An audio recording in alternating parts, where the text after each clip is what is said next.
So today we're going to be doing basic differentiation, and I'm sorry this video took so long because I really thought it would take a lot less time to make. How, what is a slope? Well, we know that the slope is the amount of incline of at a point, and if the slope is not a straight line, then if it's something like that, then we know that it's the tangent to a certain point, and we would know this because that is the amount of incline it has. But for a line, we can accurately calculate that the slope is just the average rate of change, which is the change in y, so y1 minus y2 upon the change in x, which is x1 minus x2, which can be written as change in y delta y upon delta x. And that is the slope of a line. But now what if I want to find the slope of a curve? So let's look at the curve f of x is equal to x squared. And what if I want to find the slope of it and get it accurately? And this is algebraically. I can't just draw a tangent because that could be extremely inaccurate when I'm drawing it. So let's say I want to find the slope at the point minus 1. And I use this, but I would need another point, right?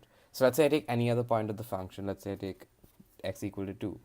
And so this corresponds to 4 on x squared, and this corresponds to 1. So over here, the slope would be equal to change in y upon change in x. So that would be 4 minus 1 upon 2 minus 1, which would be 3 upon 3, which would be 1. So, but the slope over here isn't 1. I mean, we know that it should be the tangent over there, and that should be negative. And this is very inaccurate. So, I mean, let's just try it again and take 1 as our x. So now that would correspond to 1 again. And the slope in this case would be 1 minus 1 upon 1 minus 1. So it would be 0.2, which is equal to 0. But again, that is extremely inaccurate. But hey, we are getting closer to a negative number.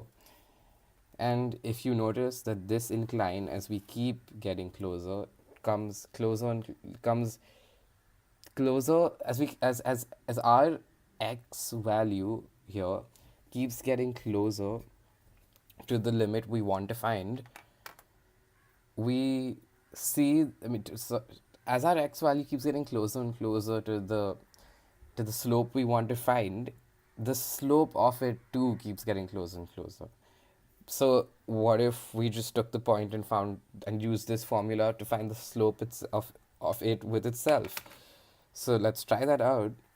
So the slope, again, in this case, we're taking the point itself. So 1 minus 1 upon minus 1 minus minus 1, which would just be 0 upon 0, and that doesn't exist.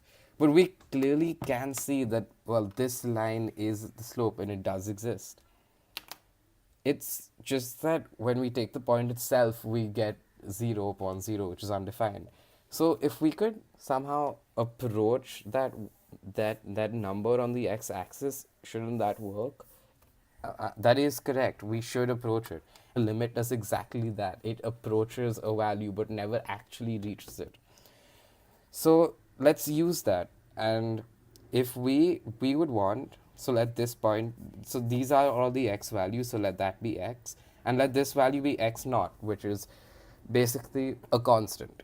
And so we would want, since y is just equal to f of x, we can also write the slope formula as f of x minus f of x1 minus f of x2 upon x1 minus x2. So we would want our x value to approach that value. So let's say we take the limit as x tends to x0 of f of x minus f of x0 upon x minus x0.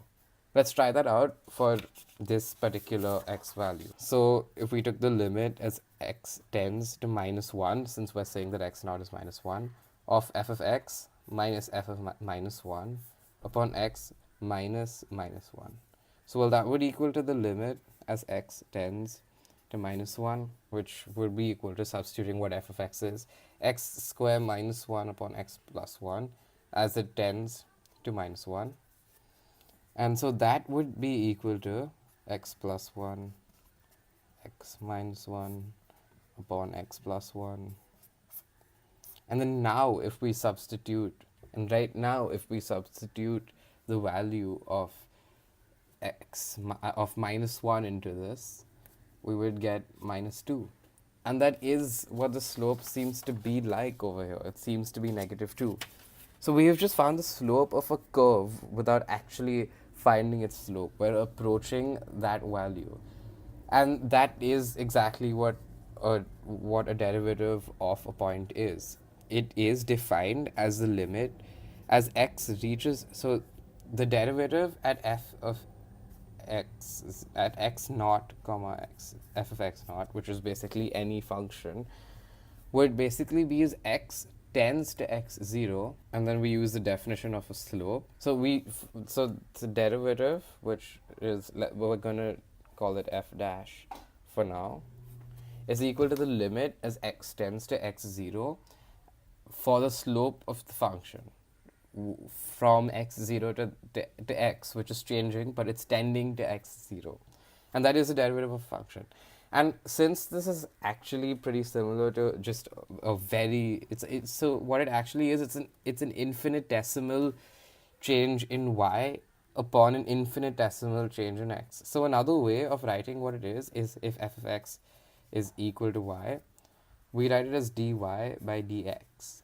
And just to understand the notation of how most places write it, d by dx is an operator that's applied on y. So finding the derivative of y.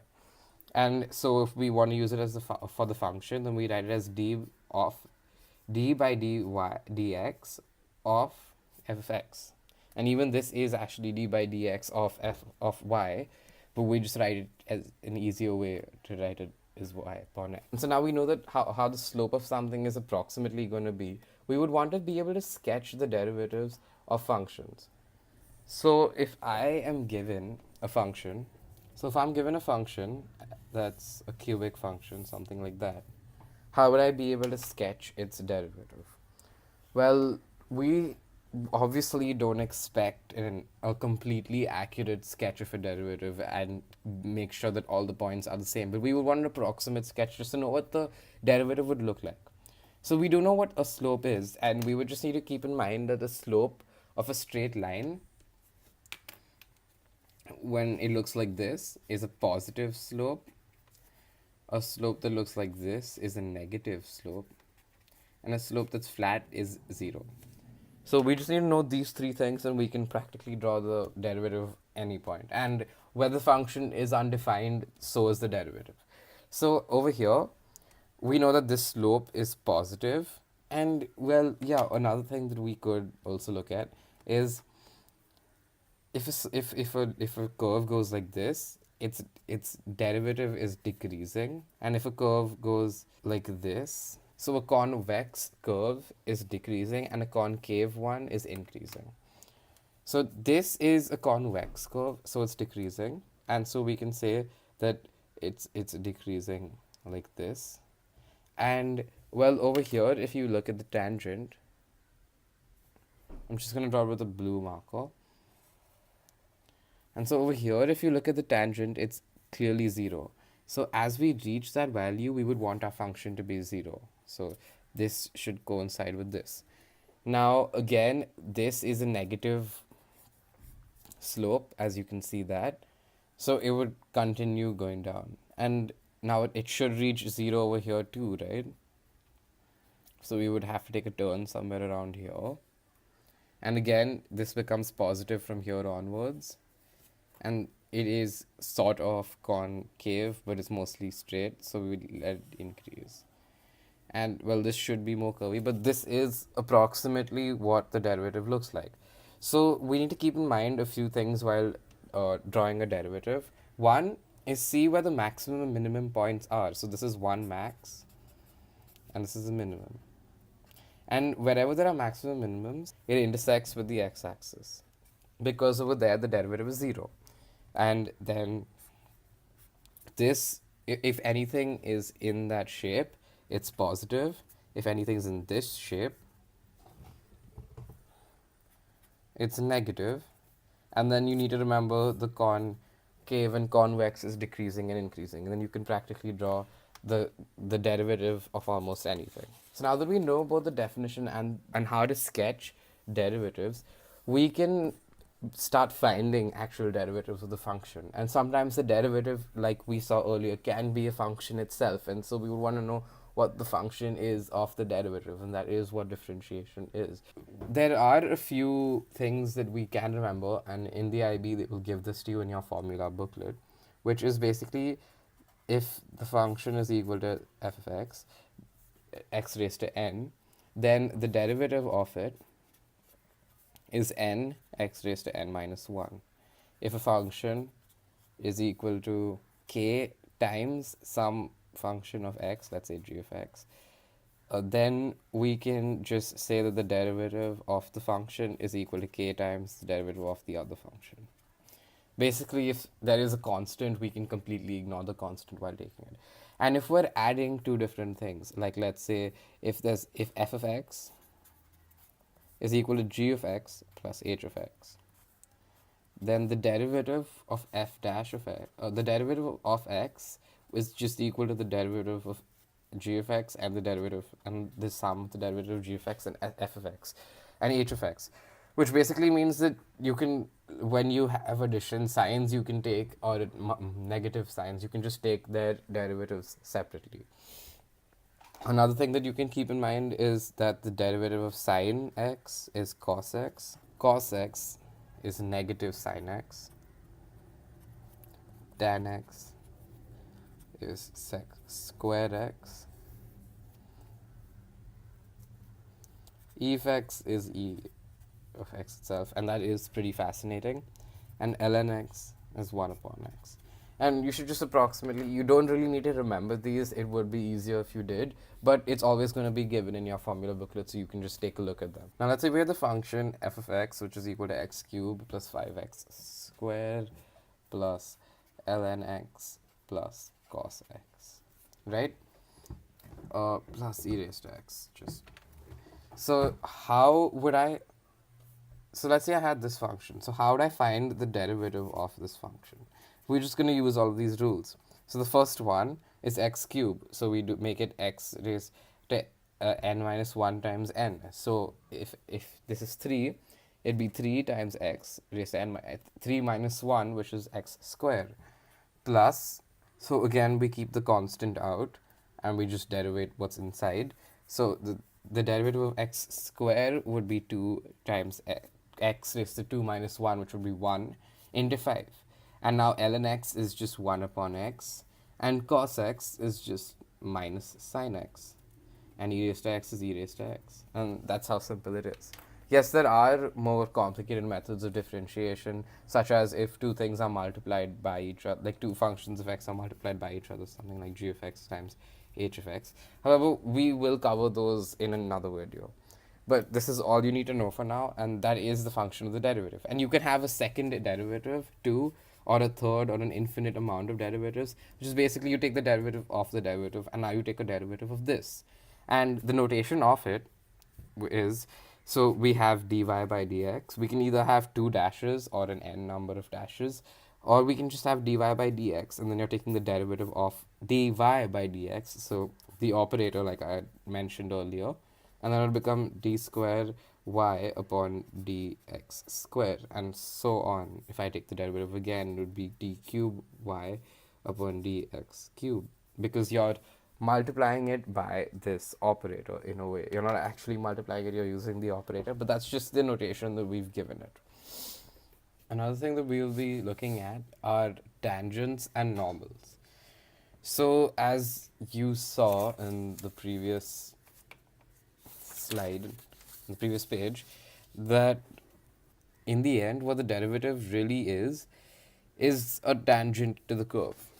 So a tangent is basically a line that passes through only one point of a circle or any kind of curve.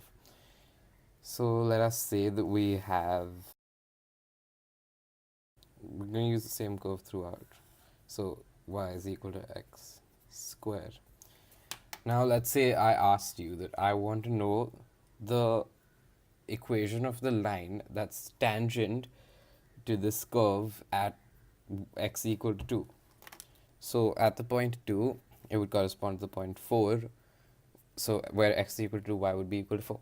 Now, using things that we learned earlier, what would the derivative of x square be? So with respect to x, so dy by dx is equal to 2x, right? That means that the slope, so we want to find the equation of this line, and we know that the slope, which is usually signified as m, would be 2 times x, and since x is equal to 2 over here, it would be 2 times 2, which is equal to 4. So we know that the line has a slope of 4, and we know that this line passes through the coordinates 2 comma 4. We know that, and we also know that every line follows, we also know that every line follows this equation.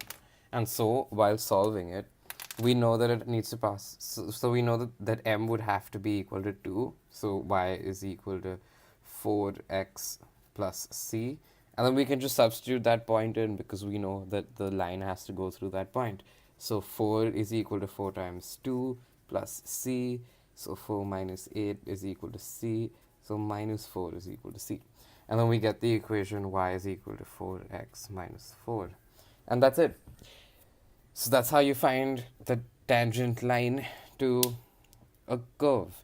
And what a normal line is you need to just know that if two lines are perpendicular to each other, then the sum, the product of the two lines, let's say they have slopes m1 and m2, so the product of m1 and m2 would have to be equal to minus 1. Negative 1 upon the tangent. And so this is our slope for the normal line, and then we just substitute back into the same equation and we find y is equal to mx plus c again, and then we can get the normal line.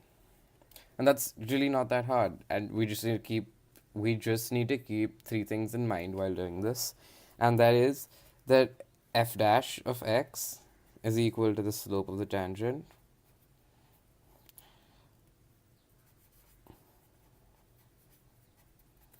and negative 1 upon f dash of x at a point is equal to the slope of the normal. And then we just substitute it into the coordinates which we already have, and we can find the tangent or the normal. Now here's where it might get a little harder. So we have something known as stationary points. And a stationary point is anywhere where the derivative is equal to 0. Now, the derivative can be equal to 0 at only 3 different conditions. That is, it's a maximum, clearly, because can only be equal to 0 at 3 different conditions. The derivative can only be equal to 0 at 3 different conditions.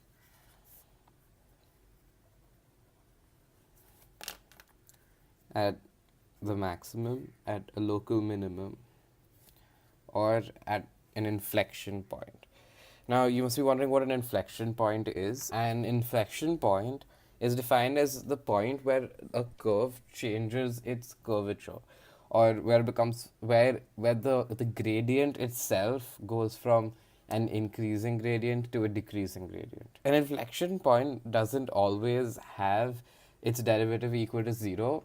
An inflection point has to have its double derivative equal to 0. It can be an inflection point if the derivative is 0. So how do I tell the difference between these three? So now there are two ways to do this. One is if I take the double derivative of this, d square y upon dx should be negative, and then it's a maximum. If d square y upon dx is positive, it's a minimum. And if d square y by dx is equal to 0, then we really can't tell what it is. It can be anything.